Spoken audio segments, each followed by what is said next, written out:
So we've just got the brush out, and one thing I absolutely hate on the 650 was how much hair the brush would get and how difficult it was to get off. I mean, they gave you a really clever cutting tool, which is the job. That's not the official one. The official one is here. It's had a lot of use over the years, and it's a very clever tool. But you can see on like the rollers here, getting the hair off, especially from that bit there, is incredibly time consuming. Now with the new rollers on the J7, it's just so easy. You just literally pull the hair off within a second.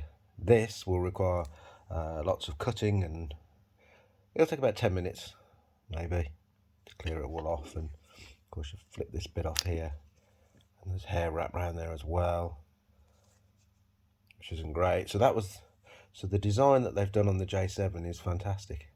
It's getting the hair off the top. So on the J7, effectively, you just have a nozzle like that, and you don't have this rim here, which means you just pull the hair off, which you can obviously on here, and you're done. But with this one, obviously, you need to get a cutting tool into there and basically cut it all off, which takes ages to get it right anyway. So I don't miss that.